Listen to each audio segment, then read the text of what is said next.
utilitas, kurva indifference, dan kurva budget line. Teori perilaku konsumen ada dua, yaitu pendekatan kardinal dan pendekatan ordinal. Pendekatan kardinal adalah ukuran dari kepuasan dapat berupa satuan utility ataupun secara nominal. Keputusan untuk mengkonsumsi barang berdasarkan perbandingan antara manfaat dengan biaya penggunaannya. Dalam pendekatan kardinal, yang pertama ada konsep dasar utilitas atau utility.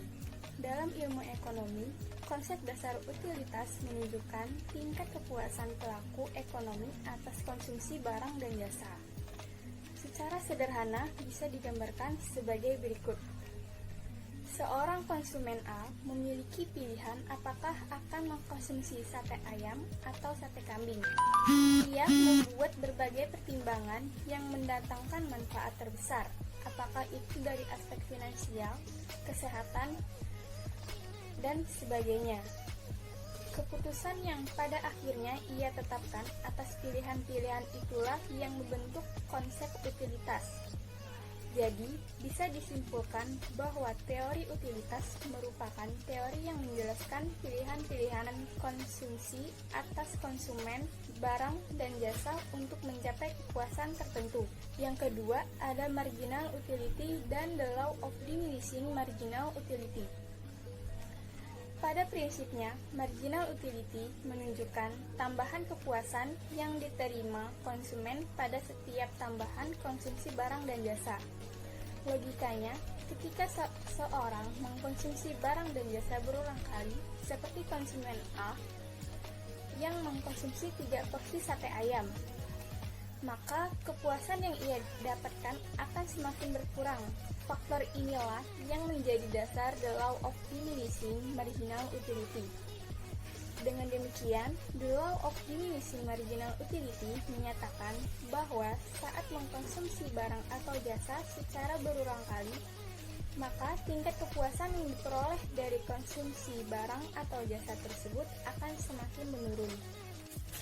Berikut adalah contoh kurva berdasarkan teori utility. Ketika A mengkonsumsi sate ayam porsi ke-1, ia mendapatkan utilitas total sebesar 15. Total utility naik menjadi 22 saat ia mengkonsumsi porsi ke-2. Kemudian meningkat lagi menjadi 26 ketika mengkonsumsi porsi ke-3. Pada gambar 2, yang dihitung adalah tambahan kepuasan atau marginal utility dari setiap tambahan konsumsi. Maka, saat menyantap sate ayam porsi ke-1, A memperoleh marginal utility sebesar 15, kemudian turun menjadi 7 saat mengkonsumsi porsi kedua, dan turun lagi menjadi 4 ketika mengkonsumsi porsi ketiga.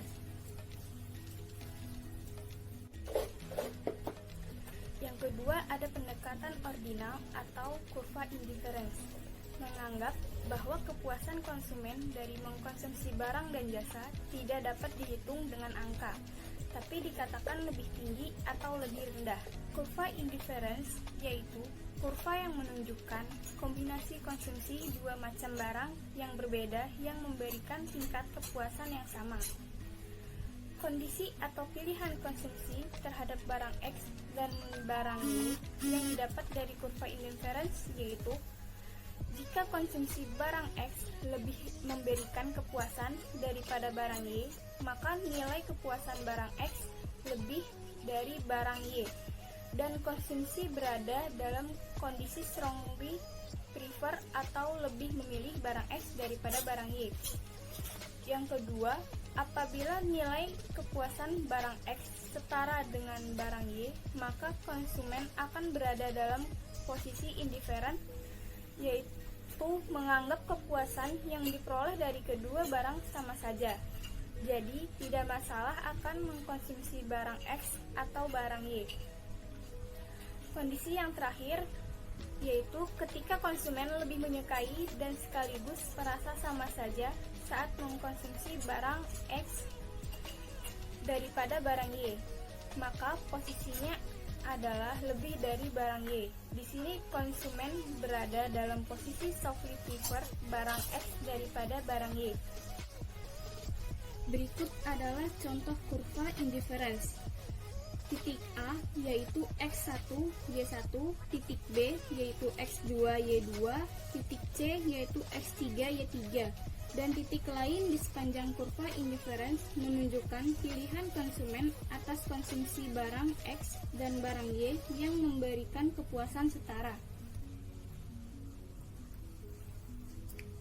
Berikutnya ciri-ciri kurva indifference atau karakteristik kurva indifference.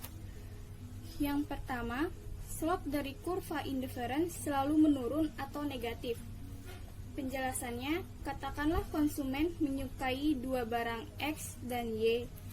Jika ia menghendaki untuk mengkonsumsi lebih banyak barang X, maka ia harus mengorbankan sejumlah barang Y sebagai gantinya. Yang kedua, posisi kurva indifference yang lebih tinggi selalu menjadi pilihan bagi konsumen, karena menandakan kemampuan untuk mengkonsumsi lebih banyak barang dan pada saat yang sama menghasilkan tingkat kepuasan yang lebih tinggi. Yang ketiga, kurva indifference tidak mungkin bersilangan satu sama lain, karena jika terjadi demikian, maka kepuasan maksimal konsumen menjadi tidak konsisten.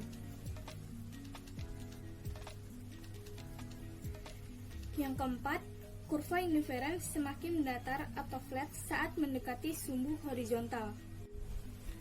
Yang terakhir ada budget line.